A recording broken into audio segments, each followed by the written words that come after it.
강원도의 바다와 맞닿은 작은 도시에서 고현욱은 다시 돌아오고 싶지 않았던 집으로 돌아왔다.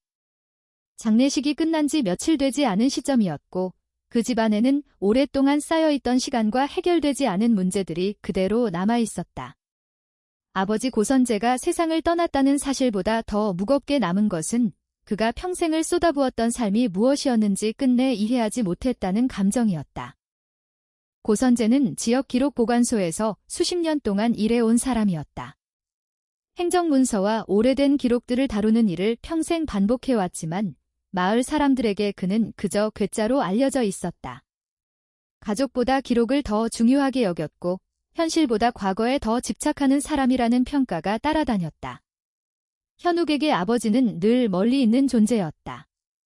같은 공간에 있어도 서로의 삶이 겹치지 않는 시간들이 이어졌고 그 틈은 시간이 지날수록 더 넓어졌다. 집안에는 수많은 종이와 책들이 남아 있었다. 출처를 알 수 없는 지도, 오래된 토지 문서, 읽기 어려운 필체로 가득한 노트들이 정리되지 않은 채 쌓여 있었다. 그 모든 것들이 현욱에게는 의미 없는 짐처럼 느껴졌다. 그는 건설 현장에서 일하며 현실을 버텨온 사람이었고 눈에 보이지 않는 것에는 관심을 둘 여유가 없었다. 문제는 현실이 점점 더 좁아지고 있다는 점이었다. 병원비로 남은 빚, 미납된 공과금, 그리고 곧 도래할 압류 통보는 그의 삶을 빠르게 압박하고 있었다. 집을 정리해도 해결될 수 없는 금액이었고 다른 선택지도 보이지 않았다. 그런 상황에서 남겨진 유일한 절차가 유언장이었다. 속초의 작은 법률 사무소에서 진행된 유언 공개는 형식적인 절차에 불과할 것이라고 생각했다. 남겨질 것은 빚과 낡은 집뿐이라는 사실을 이미 알고 있었기 때문이다. 그러나 문장이 끝나는 지점에서 예상하지 못한 내용이 등장했다. 고선재는 재산 전체를 아들에게 남긴다고 명시한 뒤 별도의 지시를 덧붙였다. 사망 후 첫 번째 일요일에 집 뒤편에 있는 오래된 소나무를 기준으로 특정 방향과 거리만큼 이동한 지점에서 정해진 깊이까지 땅을 파야 한다는 내용이었다. 그 아래에 진짜 유산이 있다는 문장이 이어졌다. 현욱은 그 문장을 이해하지 못했다. 그것은 유언이라기보다 수수께끼에 가까웠고 마지막까지 아버지가 자신을 시험하려는 것처럼 느껴졌다. 현실을 외면한 채 평생을 기록 속에 살았던 사람의 마지막 장난처럼 보였다. 며칠 동안 그 문장은 머릿속에서 떠나지 않았다. 집을 정리하는 동안에도 빚에 대한 통지를 확인하는 순간에도 그 지시는 반복해서 떠올랐다. 아무 의미도 없다고 생각하면서도 완전히 무시할 수 없었다. 시간은 계속 줄어들고 있었다. 압류 통보에 적힌 날짜는 단순한 경고가 아니라 확정된 미래처럼 다가왔다. 다른 방법이 없다는 사실이 점점 분명해졌다. 일요일이 되었다. 아무것도 바뀌지 않을 것이라는 확신과 혹시라도 무언가 달라질 수 있다는 불확실한 기대가 동시에 남아 있었다. 고선재가 남긴 지시는 구체적이었다. 기준이 되는 나무, 이동해야 할 거리, 파야 할 깊이까지 정확하게 적혀 있었다. 그 정확함이 오히려 이상하게 느껴졌다. 의미 없는 행동이라면 이렇게까지 구체적일 이유가 없었다. 현욱은 결국 그 지시에 따라 움직이기 시작했다. 그것은 선택이라기보다 남은 가능성 중 하나를 확인하는 과정에 가까웠다. 그가 가진 것은 이미 거의 없었다. 잃을 수 있는 것도 많지 않았다. 그렇기 때문에 그 지시는 무의미한 행동이 아니라 마지막으로 확인해야 할 하나의 변수처럼 느껴졌다. 땅 아래에 무엇이 있는지 알 수 없었지만 그보다 더 중요한 것은 왜 그 지시가 남겨졌는지였다. 고선재는 평생 동안 의미 없는 일에 시간을 쓰는 사람이 아니었다. 최소한 기록을 다루는 방식만큼은 철저했다. 그 사실이 현욱의 판단을 바꾸기 시작했다. 그는 처음으로 아버지의 삶을 다른 관점에서 바라보기 시작했다. 단순히 현실을 외면한 사람이 아니라 어떤 목적을 가지고 행동해온 사람일 가능성을 떠올리게 되었다. 그 가능성은 아직 확신으로 바뀌지 않았지만 무시하기에는 충분히 구체적이었다. 현욱에게 남겨진 것은 여전히 빚과 낡은 집이었지만 동시에 하나의 질문이 추가되었다. 고선재는 왜 그런 유언을 남겼는가? 그 질문에 대한 답이 땅 아래에 있을지도 모른다는 생각이 점점 더 분명해졌다. 그리고 그 순간부터 그것은 단순한 지시가 아니라 반드시 확인해야 할 일로 바뀌었다. 현욱은 그날을 넘기지 않았다. 망설임이 길어질수록 선택의 의미가 사라진다는 사실을 알고 있었기 때문이다. 남겨진 지시를 따라야 할 이유는 여전히 불분명했지만 무시하기에는 상황이 너무 벼랑 끝에 가까워져 있었다. 그는 오래된 창고에서 아버지가 사용하던 도구를 꺼냈다. 손때가 묻어있는 물건들이었다. 정리되지 않은 채 남겨진 물건들 사이에서 그것만큼은 비교적 온전한 상태를 유지하고 있었다. 오랜 시간 동안 사용된 흔적이 있었지만 버려지지 않았다는 사실이 이상하게 느껴졌다. 지시된 위치는 이미 머릿속에 정확하게 남아 있었다. 나무를 기준으로 방향과 거리를 계산하는 과정은 단순했지만 그 정확함이 계속해서 의문을 만들었다. 아무 의미 없는 행동이라면 이렇게까지 세밀할 필요가 없었다. 처음에는 단순한 확인에 가까웠다. 몇 번의 삽질로 끝날 것이라는 예상도 있었다. 하지만 흙 아래의 구조는 생각보다 단단했고 예상보다 더 깊이 파야 한다는 사실이 드러났다. 시간이 지나면서 이 행동의 의미는 조금씩 달라졌다. 단순히 지시를 따르는 것이 아니라 무언가를 확인하는 과정으로 변해갔다. 그 지점 아래에 아무것도 없다면 그것으로 끝이었다. 하지만 무엇인가 존재한다면 모든 상황이 바뀔 가능성이 생겼다. 작업이 길어지자 주변에서 이를 이상하게 보는 시선이 생기기 시작했다. 그 중에서 가장 먼저 다가온 사람은 남기찬이었다.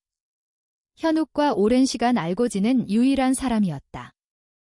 기찬은 처음에는 농담처럼 상황을 받아들였지만 점점 깊어지는 구덩이를 보면서 태도를 바꿨다. 현욱이 설명을 피하려 했음에도 불구하고 단순한 장난이 아니라는 사실만큼은 명확하게 전달되었다. 결국 그는 작업에 일부 도움을 보태기 시작했다. 이유를 완전히 이해하지 못한 상태였지만 현욱이 멈추지 않는다는 사실만으로 충분했다. 깊이가 점점 늘어나면서 흙의 상태도 달라졌다. 표면의 흙과는 전혀 다른 질감이 나타났고 그 아래에는 더 단단한 층이 이어졌다. 그 변화는 단순한 자연 상태가 아니라는 느낌을 만들었다. 그리고 어느 순간 예상하지 못한 반응이 나타났다. 도구가 땅 아래에서 금속과 맞닿는 소리가 전달되었다. 그 소리는 분명했다. 자연적으로 형성된 것이 아니라 인위적으로 만들어진 물체가 존재한다는 신호였다. 현욱은 그 지점을 중심으로 작업을 이어갔다. 흙을 제거할수록 형태가 드러나기 시작했다. 단순한 조각이 아니라 일정한 구조를 가진 물체였다. 전체 형태가 드러난 순간 그것이 단순한 금속 덩어리가 아니라는 사실이 확인되었다. 그것은 땅속에 묻혀있던 하나의 구조물이었다. 기찬 역시 그 상황을 보면서 태도를 완전히 바꾸었다.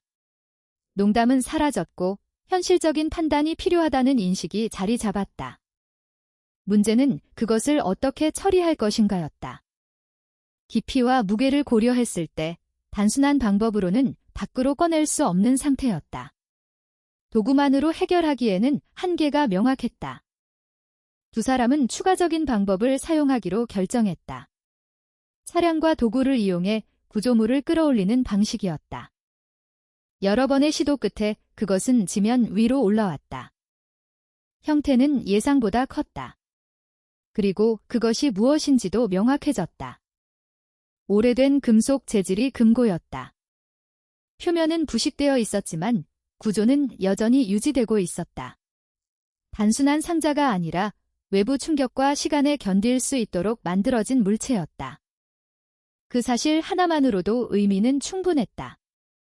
누군가 의도적으로 이것을 이 위치에 묻었다는 뜻이었다. 그리고 그 사람이 누구인지에 대한 답은 이미 정해져 있었다. 고선재였다. 현욱은 그 금고를 바라보면서 처음으로 확신에 가까운 감정을 느꼈다. 이것은 단순한 장난이 아니었다.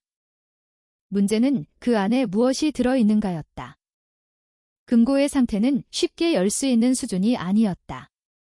외부에 잠금 장치가 노출된 형태도 아니었고 오랜 시간 동안 밀폐된 상태를 유지하고 있었다. 도구를 사용해 열어야 하는 상황이었다. 처음 시도는 실패로 끝났다. 금속은 예상보다 단단했고 외부 충격에 쉽게 반응하지 않았다.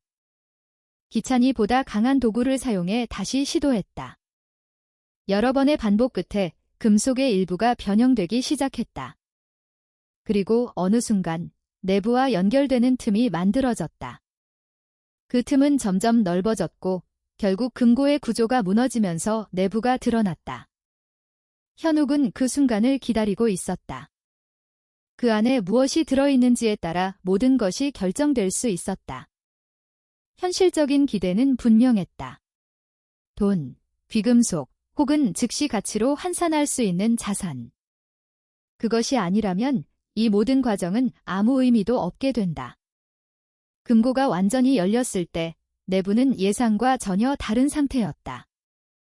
비어있는 공간이 대부분을 차지하고 있었고 중심에는 하나의 작은 상자가 놓여 있었다. 금속 금고 안에 또 다른 작은 상자. 그 구조 자체가 비정상적이었다. 현욱은 그 상자를 꺼냈다. 무게는 가벼웠고 특별한 장치 없이 열 수 있는 형태였다. 뚜껑을 열었을 때 내부에 있는 것은 단 3가지였다. 묶여있는 문서들, 접혀있는 지도, 그리고 하나의 노트. 그것이 전부였다. 현욱의 판단은 그 순간 다시 원점으로 돌아갔다.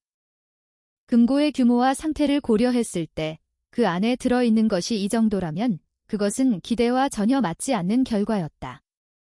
현실적인 가치로 환산할 수 있는 요소는 보이지 않았다. 그는 그 내용을 바로 이해하지 못했다. 문서의 형태는 오래되었고 필체 역시 읽기 어려웠다.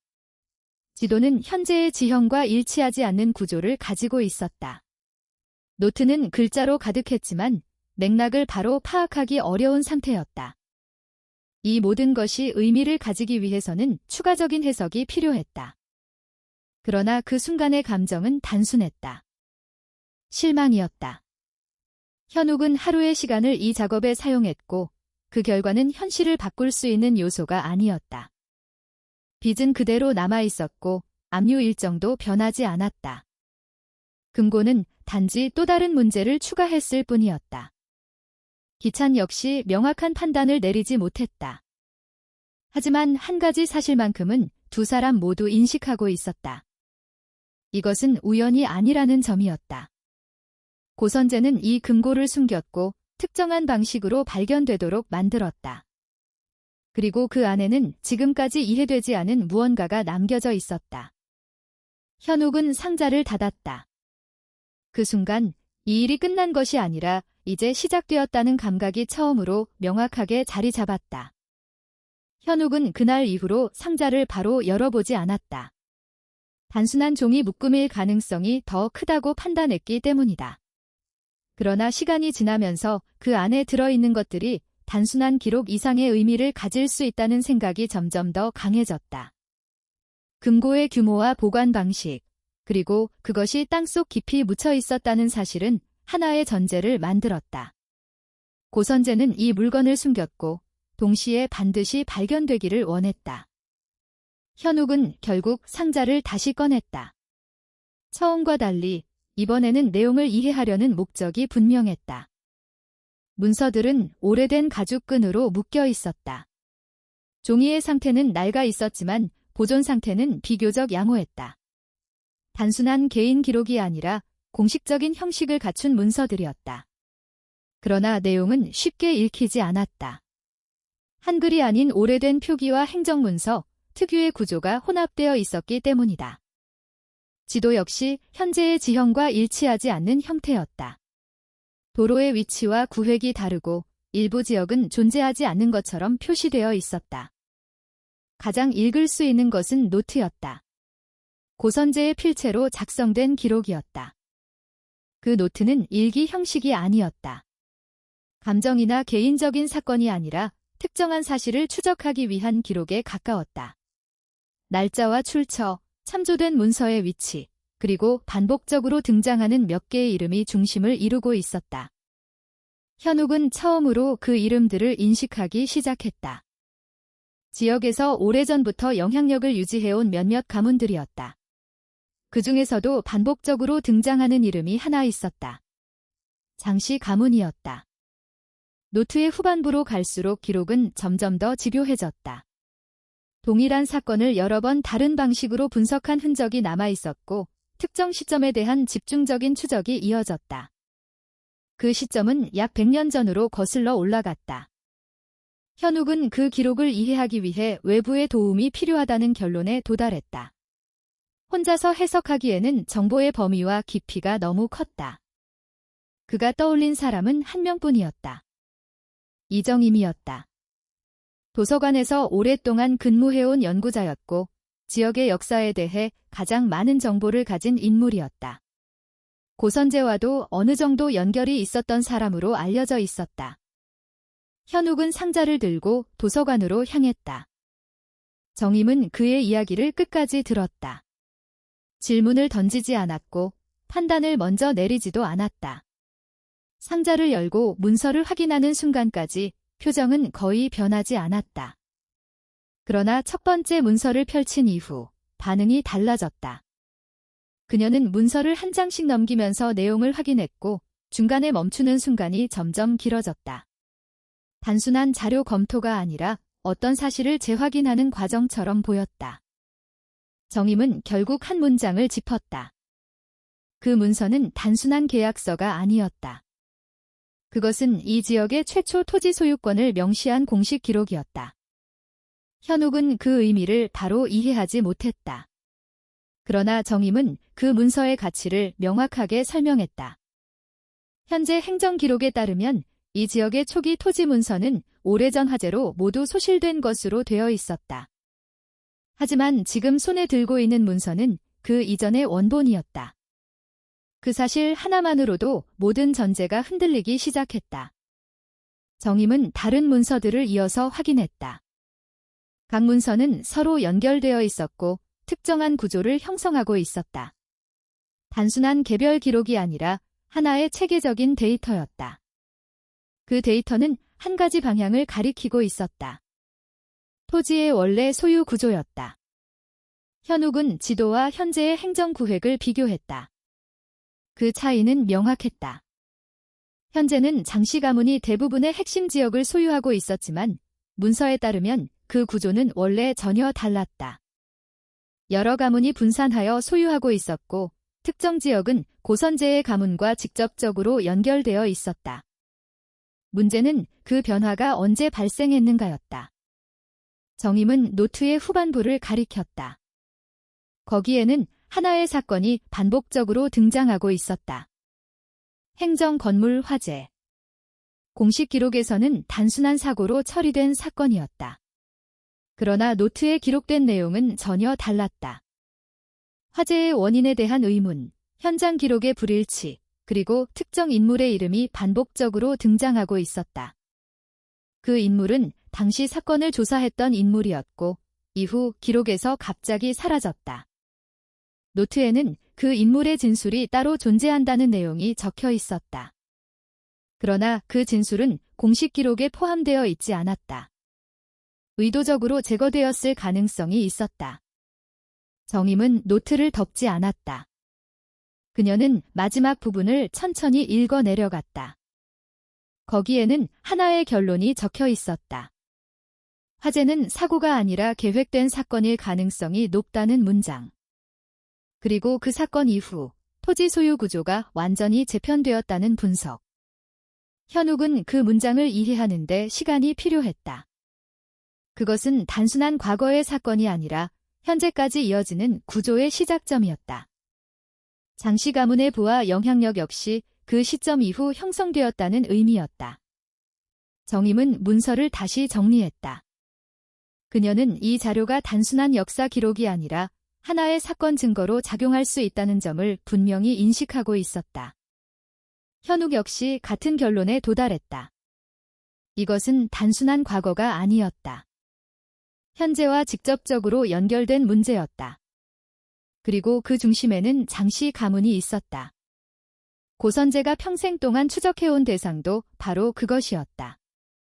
현욱은 처음으로 아버지의 삶을 완전히 다른 방식으로 이해하게 되었다. 그는 아무 의미 없는 기록을 모은 것이 아니라 하나의 사건을 끝까지 추적하고 있었던 것이다. 그리고 그 결과를 지금 이 순간 아들에게 전달한 것이었다. 상자는 더 이상 무의미한 물건이 아니었다. 그 안에 들어있는 것은 기록이 아니라 증거였다. 그리고 그 증거는 아직 끝나지 않은 문제를 가리키고 있었다. 현욱이 도서관에서 돌아온 이후 상황은 더 이상 단순한 선택의 문제가 아니었다. 상자 안에 들어있던 문서와 노트는 과거를 설명하는 자료가 아니라 현재를 흔들 수 있는 요소로 바뀌어 있었다. 고선재가 평생 동안 모아온 기록은 개인적인 집착이 아니라 하나의 방향성을 가진 작업이었고 그 결과가 이제 현실로 드러나고 있었다. 문제는 그 사실을 어떻게 다룰 것인가였다. 현욱은 처음으로 명확한 갈림길 앞에 서 있었다. 이 정보를 외면하고 기존의 삶으로 돌아갈 것인지 아니면 그대로 받아들이고 이어갈 것인지에 대한 선택이었다. 그는 쉽게 결론을 내리지 못했다. 재정적인 압박은 여전히 그대로였고 시간은 계속 줄어들고 있었다. 문서가 가진 의미를 이해하게 되었지만 그것이 당장 현실을 해결해주는 것은 아니었다. 그때 예상보다 빠르게 움직임이 시작되었다. 장도연이라는 이름이 직접적으로 등장했다. 지역에서 가장 큰 영향력을 가진 인물이었다. 건설, 금융, 부동산까지 연결된 구조를 통해 지역 경제를 사실상 장악하고 있는 존재였다.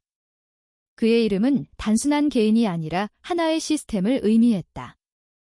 현욱은 그 인물이 자신에게 접근할 것이라고는 예상하지 못했다. 하지만 정보는 생각보다 빠르게 퍼졌다.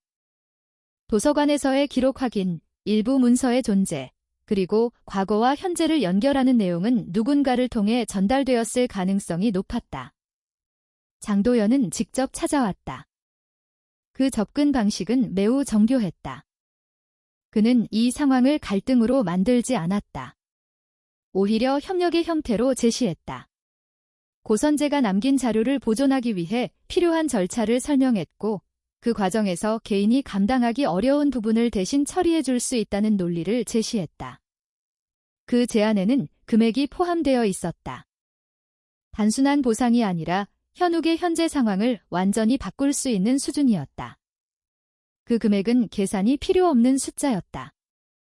남아있는 모든 빚을 정리하고 집을 지키고 새로운 시작을 할 수 있는 조건이었다.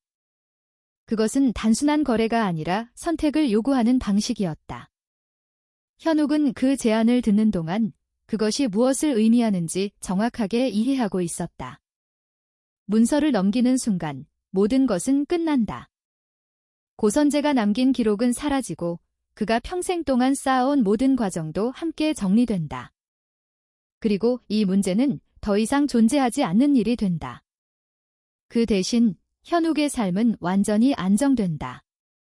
그는 그 선택이 얼마나 현실적인지 알고 있었다. 지금까지의 삶은 항상 부족함 속에서 이어졌고 이번 기회는 그 구조를 단번에 끊어낼 수 있는 기회였다. 그러나 동시에 다른 감각이 작동하고 있었다. 장도연의 태도였다. 그는 설득을 하고 있었지만 그 이면에는 분명한 의도가 있었다. 문서를 확보하려는 이유는 보존이 아니라 통제였다. 그 사실은 명확했다. 현욱은 그 순간 자신이 가진 것이 단순한 기록이 아니라는 점을 다시 인식했다. 그것은 누군가가 반드시 가져야 하는 것이었고 동시에 반드시 사라져야 하는 것이기도 했다. 그는 결국 선택을 내렸다. 문서는 넘기지 않는다. 그 결정은 길게 고민한 결과가 아니었다. 오히려 생각보다 빠르게 정해졌다. 그 이유는 단순했다. 고선재가 왜 이 모든 것을 숨겼는지 이해했기 때문이다. 그는 그것을 팔기 위해 남긴 것이 아니었다. 현욱의 거절은 예상된 결과가 아니었다. 장도연의 반응은 즉각적으로 바뀌었다. 표면적인 설득은 사라지고 보다 직접적인 압박이 시작되었다. 그 방식은 노골적이지 않았지만 충분히 명확했다. 첫 번째 변화는 금융 쪽에서 나타났다. 은행은 기존에 설정된 일정과 조건을 갑자기 수정했다.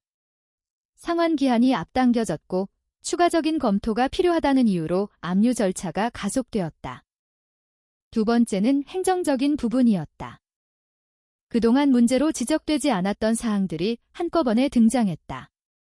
건물 상태, 관리 문제, 허가 여부 등 여러 항목이 동시에 지적되었고 각각의 항목에는 기한과 비용이 붙었다. 세 번째는 일의 흐름이었다. 현욱이 맡고 있던 공사 계약이 하나씩 정리되기 시작했다. 이유는 명확하게 설명되지 않았지만 공통된 특징이 있었다. 모든 계약이 동일한 방향으로 움직이고 있었다. 그 흐름은 우연이 아니었다. 현욱은 빠르게 이해했다.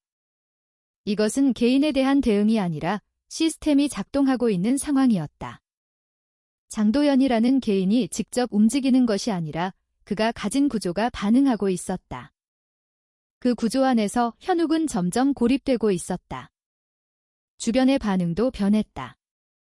이전에는 특별한 의미 없이 지나가던 관계들이 어느 순간부터 거리를 두기 시작했다. 이유는 설명되지 않았지만 방향은 분명했다. 현욱은 더 이상 기존의 위치에 머물 수 없는 상태가 되었다. 그는 짧은 시간 안에 모든 것을 잃어가는 흐름 속에 있었다. 그러나 그 과정에서 한 가지는 변하지 않았다. 그가 내린 선택이었다. 문서를 넘기지 않는다는 결정은 여전히 유지되고 있었다. 그 선택이 어떤 결과를 가져올지 명확하지 않았지만 이미 되돌릴 수 없는 지점까지 온 상태였다. 현욱은 처음으로 이 상황을 단순한 생존 문제가 아니라 다른 기준으로 바라보기 시작했다. 고선재가 평생을 걸고 추적했던 이유, 그리고 그것을 끝까지 남겨야 했던 이유가 점점 더 분명해지고 있었다. 이것은 개인의 문제가 아니었다. 더 큰 구조 안에서 발생한 사건이었고 그 결과가 현재까지 이어지고 있었다. 현욱은 이제 그 흐름 안에 들어와 있었다. 그리고 그 흐름은 더 이상 멈추지 않을 것이라는 사실도 함께 이해하고 있었다. 현욱은 더 이상 시간을 지체할 수 없다는 사실을 분명히 인식하고 있었다. 압박은 계속해서 강해지고 있었고 단순히 버티는 것만으로는 상황이 바뀌지 않는다는 점이 점점 명확해지고 있었다. 고선재가 남긴 기록은 방향을 제시하고 있었지만 그것을 실제로 활용하지 않는다면 아무 의미도 없었다. 그는 노트를 다시 펼쳤다. 이전에는 이해하기 어려웠던 기록들이 이제는 다른 방식으로 보이기 시작했다. 단순한 정보의 나열이 아니라 특정한 흐름을 따라가도록 구성된 구조였다. 고선재는 무작위로 기록을 남긴 것이 아니라 하나의 결론으로 이어지도록 설계해 두고 있었다. 그 과정에서 반복적으로 등장하는 하나의 이름이 있었다. 강무진. 100년 전 사건 당시 행정조사에 참여했던 인물이었다. 공식 기록에서는 짧은 기간 이후 이름이 사라졌고 이후의 행적은 남아있지 않았다. 그러나 노트에서는 그 인물이 사건의 핵심을 인지하고 있었을 가능성이 높다고 분석하고 있었다. 특히 한 문장이 계속해서 강조되어 있었다. 기록은 사라졌지만 진술은 남아있다. 이 문장은 단순한 추측이 아니라 확인된 정보처럼 반복되어 있었다. 현욱은 그 문장을 중심으로 노트를 다시 읽었다. 고선재는 특정한 위치를 암시하고 있었고 그것은 일반적인 기록 보관 체계와는 다른 곳이었다. 그 단서는 뒤커 파일이라는 표현으로 남아있었다. 정식 명칭이 아니라 내부적으로 사용되는 분류 체계로 보였다. 현욱은 다시 이정임에게 연락했다. 이정임은 그 단어를 듣는 순간 반응을 보였다. 위커 파일은 정리되지 않은 옛 행정 자료들을 모아둔 보관 집합이었다. 수십 년 전에 기증된 이후 체계적으로 분류되지 못한 채 그대로 유지되고 있는 자료들이었다. 그 안에는 수많은 문서가 섞여 있었고 정확한 위치를 찾는 것은 거의 불가능에 가까운 작업이었다. 하지만 고선재는 그 안에서 무언가를 찾았다고 기록해 두었다. 현욱은 그 가능성에 집중했다. 그가 찾으려는 것은 단순한 보충 자료가 아니라 모든 것을 결정지을 수 있는 핵심 증거였다. 이정임은 망설임 없이 협력하기로 했다. 그녀 역시 이 사건의 구조를 이해하고 있었고 지금 진행되고 있는 상황이 단순한 개인 문제가 아니라는 점을 알고 있었다. 두 사람은 보관소로 들어갔다. 수많은 상자가 동일한 형태로 쌓여 있었고 각각의 내용은 거의 확인되지 않은 상태였다. 작업은 단순했지만 동시에 끝이 보이지 않는 반복이었다. 문서를 하나씩 확인하고 관련성이 없으면 다시 정리하고 다음 자료로 넘어가는 과정이 이어졌다. 시간이 흐르면서 집중력은 점점 떨어졌지만 중단할 수 없는 상태였다. 현욱은 그 과정에서 이상한 감각을 느끼기 시작했다. 이 작업이 처음이 아니라는 느낌이었다. 고선재 역시 같은 방식으로 이 자료들을 뒤졌을 것이고 같은 위치에서 같은 판단을 했을 가능성이 높았다. 그는 아버지의 흔적을 따라가고 있었다. 그 사실이 작업을 멈추지 않게 만들었다. 몇 시간이 지나고 자료의 흐름 속에서 하나의 패턴이 보이기 시작했다. 특정 시기, 특정 사건, 그리고 반복되는 키워드들이 연결되기 시작했다. 그 흐름을 따라가던 중 이정임이 하나의 파일을 발견했다. 겉면의 표기는 사건과 전혀 관련이 없는 내용이었다. 하지만 내부를 확인한 순간 상황이 바뀌었다. 그 문서는 공식 기록으로 남지 않은 진술서였다. 강무진의 이름이 명확하게 적혀 있었다. 현욱은 그 내용을 빠르게 읽어 내려갔다. 문장은 정형화된 형식으로 작성되어 있었지만 그 안에 담긴 내용은 매우 구체적이었다. 사건 당시의 상황, 현장에서 확인된 흔적, 그리고 공식 발표와 다른 결론이 명확하게 정리되어 있었다. 가장 중요한 부분은 화재의 원인이었다. 전기 문제로 인한 사고가 아니라 외부에서 투입된 물질에 의해 발생했을 가능성이 높다는 내용이 포함되어 있었다. 그것은 단순한 의심이 아니라 현장에서 확인된 냄새와 잔여물에 기반한 판단이었다. 그리고 마지막 부분에는 결정적인 내용이 있었다. 사건 직전 건물 주변에서 특정 인물을 목격했다는 진술이었다. 그 인물은 정착하지 않은 외부 인물이었고 일정 기간 지역에서 일을 하던 사람이었다. 이름이 명확하게 기록되어 있었다. 그 인물은 사건 이후 갑자기 사라졌다. 그러나 그 이전에 하나의 변화가 있었다. 그는 사건 직후 특정 가문으로부터 토지를 넘겨받았다. 그 가문은 장 씨였다. 현욱은 그 문장을 읽는 순간 모든 연결이 완성되는 것을 느꼈다. 이것은 단순한 추정이 아니었다. 사건, 실행자, 보상, 그리고 결과까지 모두 하나의 흐름으로 이어져 있었다. 강무진의 진술은 그 모든 과정을 직접적으로 연결하는 증거였다. 이정임 역시 같은 결론에 도달했다. 그녀는 문서를 다시 확인하면서 이 자료가 단순한 참고가 아니라 법적 효력을 가질 수 있는 수준이라는 점을 강조했다. 현욱은 그 문서를 손에 들고도 바로 움직이지 않았다. 이 증거가 무엇을 의미하는지 정확하게 알고 있었기 때문이다. 이것은 단순한 공개로 끝나는 문제가 아니었다. 이 문서를 기반으로 움직이는 순간 상황은 완전히 다른 단계로 넘어간다. 그는 노트를 다시 떠올렸다. 고선재는 이 자료를 찾았고 그것을 그대로 두지 않았다. 그는 다음 단계를 준비해 두었을 가능성이 높았다. 현욱은 노트의 다른 부분을 다시 확인했다. 거기에는 특정 가문들의 이름이 반복적으로 등장하고 있었다. 단순한 기록이 아니라 연결 가능한 대상들이었다.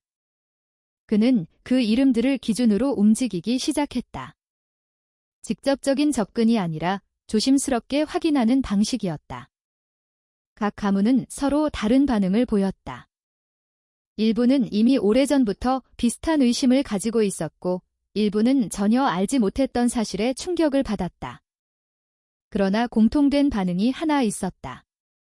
문서를 확인한 이후에는 누구도 이를 단순한 이야기로 받아들이지 않았다는 점이었다. 그렇게 하나의 흐름이 만들어지기 시작했다. 개별적인 문제가 아니라 공동의 문제로 인식되는 단계였다. 현욱은 그 변화를 명확하게 느끼고 있었다. 혼자서 감당해야 했던 상황이 이제는 여러 사람의 문제로 확장되고 있었다. 그 변화는 작았지만 분명한 방향을 가지고 있었다. 그리고 그 방향은 장씨 가문과 정면으로 충돌하는 구조였다. 현욱은 처음으로 확신을 가졌다.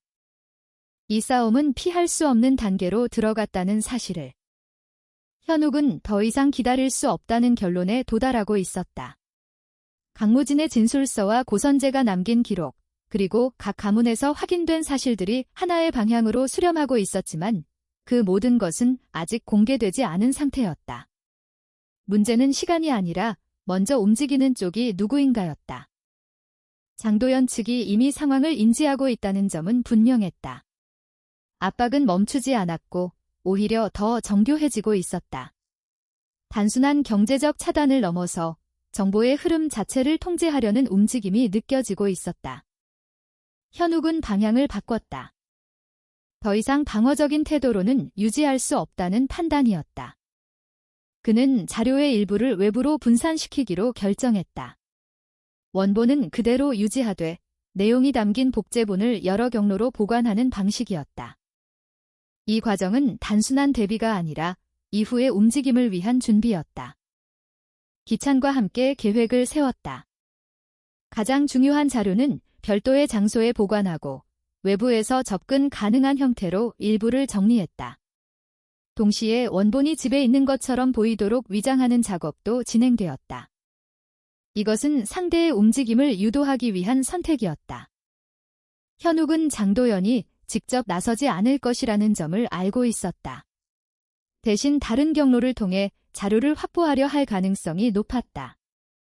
그 가능성은 빠르게 현실로 이어졌다. 며칠 지나지 않아 예상했던 상황이 발생했다. 외부 침입이었다. 현욱은 그 순간을 예상하고 있었지만 실제로 마주했을 때의 감각은 전혀 달랐다. 이것은 단순한 추측이 아니라 명확한 의도를 가진 행동이었다. 침입자는 목적을 정확하게 알고 있었다.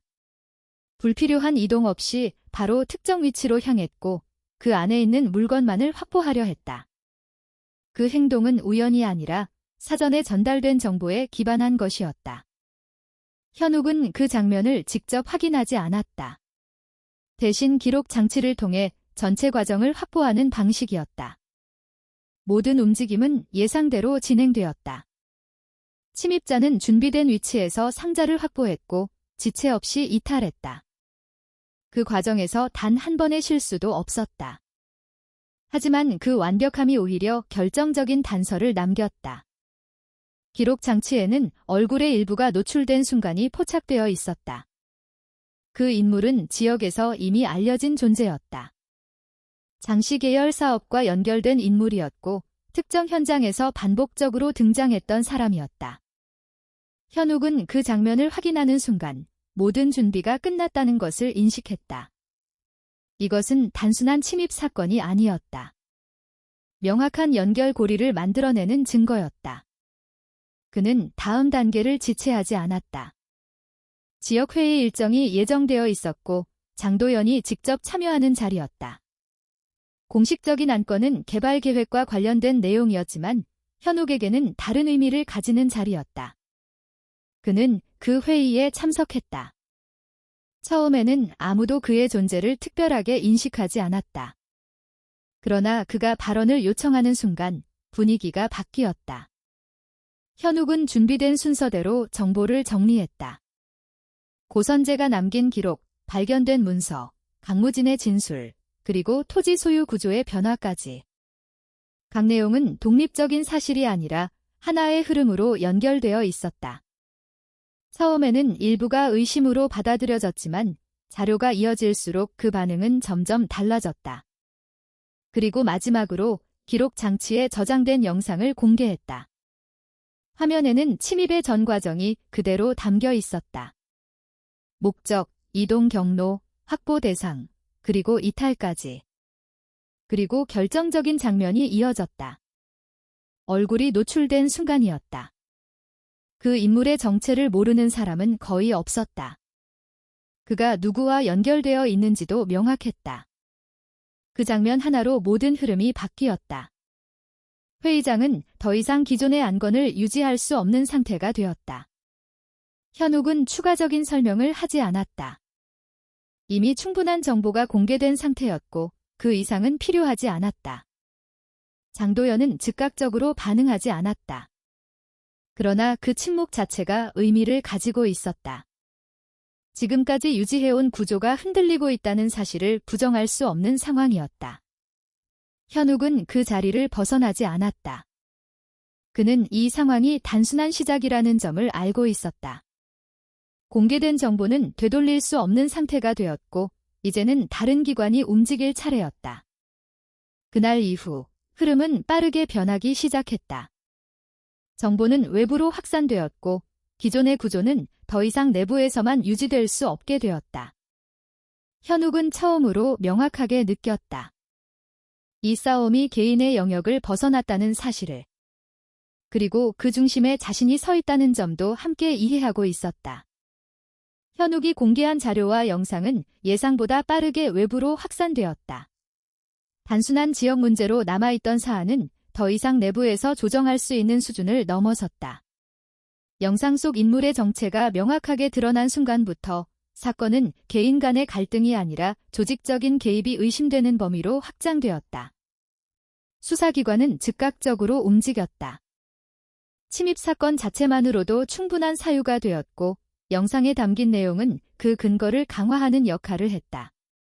관련 인물은 빠르게 특정되었고 구체적인 행적이 확인되었다. 그는 장씨 계열 사업과 직접적으로 연결된 인물이었으며 일정 기간 동안 해당 조직과 지속적인 관계를 유지해온 것으로 드러났다. 처음에는 단순한 지시 수행자로 보였지만 조사 과정에서 더 많은 사실이 밝혀지기 시작했다. 그는 단독으로 움직인 것이 아니었다. 지시가 존재했고 그 지시는 명확한 목적을 가지고 있었다. 자료 확보. 그 단순한 목적이 모든 행동의 중심이었다. 조사가 진행되면서 그 목적이 어디에서 시작되었는지도 자연스럽게 드러났다. 장도연의 이름이 공식적으로 언급되기 시작했다. 그는 처음에는 모든 혐의를 부인했다. 자료의 존재 자체를 인정하지 않았고 침입 사건과의 연관성도 부정했다. 그러나 상황은 그의 의도대로 흘러가지 않았다. 압수수색이 이루어졌다. 그 과정에서 추가적인 자료가 발견되었다. 과거의 기록, 내부 문서, 그리고 외부로 공개되지 않았던 거래 내역들이 함께 드러났다. 특히 주목된 것은 오래된 장부였다. 그 장부에는 특정 시기, 특정 인물에게 전달된 자금 흐름이 기록되어 있었다. 시점은 100년 전 사건과 정확하게 겹쳐 있었다. 그 기록은 단순한 재정 자료가 아니었다. 행동과 결과를 연결하는 구조였다. 사건 직후 특정 인물에게 지급된 금액. 그 인물은 강무진의 진술서에 등장했던 이름과 동일했다. 그 연결이 확인되는 순간 모든 가설은 사실로 전환되었다. 화재는 우연이 아니었고 이후의 토지 재편 역시 자연스러운 변화가 아니었다. 그것은 계획된 흐름이었다. 그리고 그 흐름의 중심에는 장씨 가문이 있었다. 현욱은 그 과정을 외부에서 지켜보는 입장이 아니었다. 그는 사건의 출발점에 있었고 동시에 핵심 증거를 확보한 당사자였다. 그의 역할은 점점 더 명확해졌다. 단순한 발견자가 아니라 사건을 연결한 인물이었다. 수사가 확대되면서 동시에 법적 대응도 시작되었다. 관련 가문들이 공동으로 움직이기 시작했다. 고선재의 노트에 기록되어 있던 이름들이 실제 인물로 연결되었고 그들의 후손들이 하나의 집단을 형성했다. 그들은 단순한 피해자가 아니었다. 구조적으로 배제되었던 집단이었다. 각자의 규모는 크지 않았지만 동일한 사건으로 연결되어 있었다. 그들은 공동으로 소송을 준비했다. 목적은 단순했다. 원래의 권리를 회복하는 것. 그러나 그 과정은 단순하지 않았다. 상대는 수십 년 동안 지역 구조를 장악해온 집단이었고 법적 대응 역시 철저하게 준비되어 있었다. 장도연 측은 모든 자료의 신뢰성을 문제 삼았다. 문서는 조작되었을 가능성이 있다는 주장, 노트는 개인의 주관적인 기록이라는 주장, 그리고 영상 역시 특정 상황을 왜곡한 것이라는 논리가 이어졌다. 그러나 각각의 주장에는 한계가 있었다. 문서의 연대는 검증되었고 종이와 잉크의 분석 결과는 당시 시점과 일치했다. 지도 역시 당시 행정구획과 정확하게 맞아떨어졌다. 그리고 강무진의 진술서는 공식 기록으로 남지 않았지만 그 형식과 내용이 당시 행정문서의 기준을 충족하고 있었다. 무엇보다 결정적인 것은 내부에서 발견된 장부였다. 그 기록은 외부에서 조작할 수 없는 형태였고 사건과 직접적으로 연결되는 유일한 자료였다. 장도연의 입지는 빠르게 좁아졌다. 그는 더 이상 개인의 입장으로 대응할 수 없는 상황에 놓였다. 구조 전체가 문제로 드러났고 그 중심에 그의 이름이 위치하게 되었다. 결국 체포가 이루어졌다. 그는 마지막까지 책임을 인정하지 않았지만 상황은 더 이상 개인의 주장으로 뒤집을 수 있는 단계가 아니었다. 현욱은 그 소식을 들었을 때 특별한 감정을 느끼지 못했다. 분노도 만족도 아니었다. 단지 하나의 과정이 진행되고 있다는 인식뿐이었다. 그에게 중요한 것은 결과가 아니라 구조의 변화였다. 법원에서의 판단은 시간이 필요했다. 수많은 자료가 제출되었고 각 증거는 개별적으로 검증되었다. 그 과정은 길었지만 방향은 명확했다. 결론은 하나로 수렴되고 있었다. 토지의 원래 소유 구조는 문서에 기록된 내용이 맞았고 이후의 변경은 정당한 절차를 거치지 않았다는 판단이었다. 그 판결이 내려지는 순간 수십 년 동안 유지되던 구조가 무너졌다. 장씨 가문이 확보하고 있던 핵심 자산은 더 이상 정당성을 유지할 수 없게 되었고 법적 조치가 이어졌다. 자산은 동결되었고 일부는 회수 절차에 들어갔다. 그 변화는 단순한 재산 이동이 아니었다. 지역 전체의 구조를 다시 정의하는 과정이었다. 현욱은 그 중심에 서 있었다. 그는 처음부터 이 결과를 예상하지 않았다. 그러나 지금의 상황은 분명히 그의 선택에서 시작된 흐름이었다. 그리고 그 흐름은 이제 되돌릴 수 없는 상태가 되어 있었다. 현욱은 판결이 내려진 이후에도 한동안 아무것도 하지 않았다. 모든 것이 너무 빠르게 변했기 때문이었다. 불과 몇 주 전까지만 해도 그는 집을 잃을 상황에 놓여 있었고 주변과 단절된 채 버티는 것 외에는 아무것도 할 수 없었다. 그러나 지금은 전혀 다른 위치에 서 있었다. 법원의 결정은 단순한 승패가 아니었다. 장씨 가문이 오랜 시간 유지해온 자산 구조가 무너졌고 그 기반이었던 토지 소유권이 원래 상태로 되돌려지는 과정이 시작되었다. 모든 것이 한 번에 정리되는 방식은 아니었다. 법원은 현실적인 혼란을 고려해 단계적인 조정을 선택했다. 각 가문은 자신들의 권리를 확인받았고 일부는 금전적 보상을 선택했고 일부는 실제 토지의 반환을 요구했다. 현욱에게 돌아온 것은 단순한 금액 이상의 것이었다. 고선제의 기록에 따라 확인된 토지 중 가장 핵심적인 구역이 그의 가문에 속해 있었고 그 안에는 지금까지 지역 경제의 중심 역할을 해온 자원이 포함되어 있었다. 그 가치는 단순한 평가로 측정할 수 있는 수준을 넘어섰다. 현욱은 그 사실을 알고 있었지만 그것을 바로 자신의 것으로 인식하지 않았다. 그에게 더 먼저 다가온 것은 다른 감정이었다. 고선제에 대한 이해였다. 그는 평생 동안 아무도 믿지 않았던 사실을 추적했고 그 과정에서 현실적인 삶을 거의 포기하다시피 했다. 그 선택은 가족에게 고통을 남겼고 현욱 역시 그 결과를 직접 감당해야 했다. 하지만 지금 그 모든 선택이 하나의 결과로 이어지고 있었다.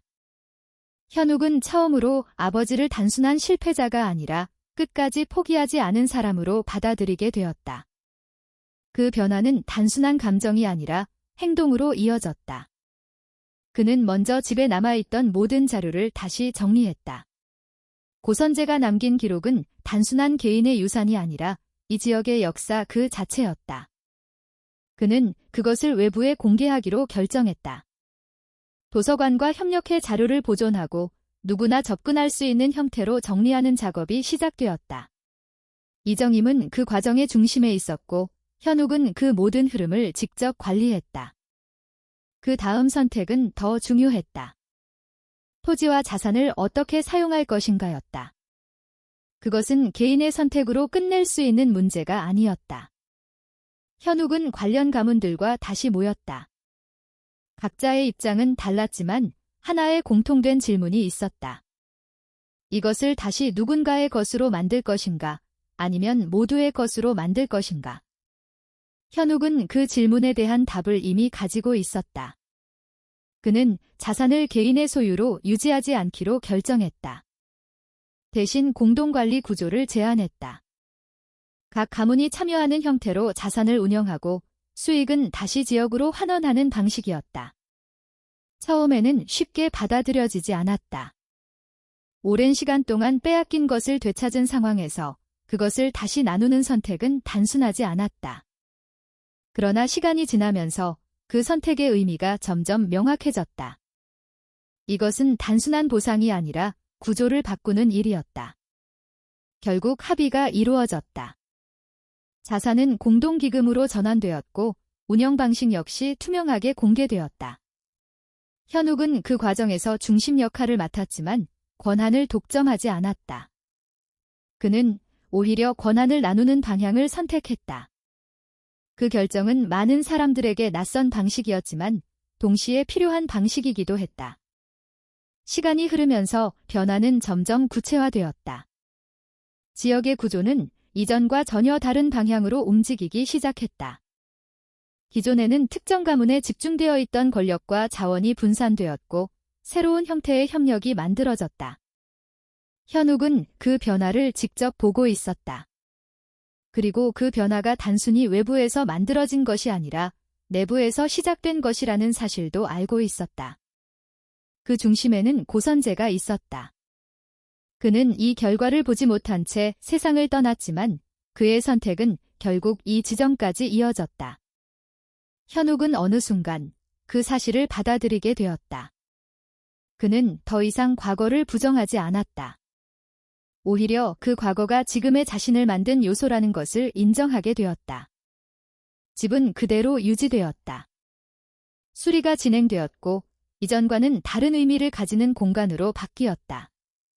그곳은 더 이상 과거에 묶여있는 장소가 아니라 새로운 시작을 위한 기반이 되었다. 현욱은 그곳에서 계속 머물기로 했다. 떠날 수 있는 선택지도 있었지만 그는 남는 쪽을 선택했다. 이곳에서 시작된 일이기 때문이었다. 시간이 더 흐른 뒤 하나의 공간이 추가로 만들어졌다. 고선재의 이름이 붙은 장소였다. 그곳은 단순한 기념이 아니라 기록을 보존하고 공유하는 공간으로 기능했다. 누구나 접근할 수 있었고 누구나 확인할 수 있었다. 그곳에는 한 문장이 함께 남겨졌다. 사실은 사라지지 않는다. 현욱은 그 문장을 볼 때마다 같은 생각을 떠올렸다. 고선재는 결국 그것을 증명했다는 사실이었다. 그는 평생을 들여 하나의 사실을 남겼고 그 사실은 시간이 지나도 사라지지 않았다. 현욱은 그 유산을 이어받았다. 그것은 돈이나 토지가 아니었다. 선택이었다. 어떤 상황에서도 무엇을 선택할 것인가에 대한 기준이었다. 그는 그 기준을 따라 움직였다. 그리고 그 선택은 또 다른 결과를 만들어냈다. 현욱은 이제 더 이상 과거에 묶여있는 사람이 아니었다. 그는 그 과거를 이해하고 그것을 기반으로 현재를 선택할 수 있는 사람이 되었다. 그 변화는 조용하게 이어졌다. 그리고 그 과정 속에서 하나의 사실이 남았다. 눈에 보이지 않는 것이라도 끝까지 포기하지 않으면 결국 드러난다는 것. 그리고 그 사실을 지켜내는 것은 언제나 쉽지 않지만 그 선택이 만들어내는 결과는 한 사람의 삶을 넘어서 더 많은 사람의 방향을 바꿀 수 있다는 것. 오늘 이 이야기를 끝까지 함께 해주신 모든 분들께 진심으로 감사의 마음을 전합니다. 바쁜 일상 속에서도 시간을 내어 한 사람의 선택과 진실을 따라가 주신 여러분의 관심과 공감이 이 이야기를 더욱 의미 있게 만들어 주었습니다. 이 이야기를 통해 우리가 함께 돌아볼 수 있는 한 가지는 눈에 보이지 않는 진실이라도 끝까지 포기하지 않는 마음의 가치입니다. 때로는 현실이 더 중요해 보이고 당장의 선택이 더 쉬워 보일 수 있지만 결국 남는 것은 우리가 어떤 기준으로 선택했는지에 대한 결과라는 사실입니다. 진실은 시간이 걸리더라도 사라지지 않으며 그것을 지켜내는 용기는 한 사람의 삶을 넘어 더 많은 이들에게 영향을 줄 수 있습니다. 만약 오늘 이야기가 여러분께 작은 울림이라도 남았다면 그것만으로도 이 시간은 충분히 의미가 있다고 생각합니다. 그리고 저희 채널을 응원해 주시고 싶다면 좋아요를 눌러주시고 아래에 여러분의 생각을 자유롭게 남겨주세요. 또한 앞으로도 이런 이야기를 계속 전해드릴 수 있도록 구독해 주신다면 큰 힘이 됩니다. 여러분의 관심과 응원이 더 좋은 이야기로 이어질 수 있도록 저희는 계속해서 진심을 담아 전하겠습니다. 감사합니다.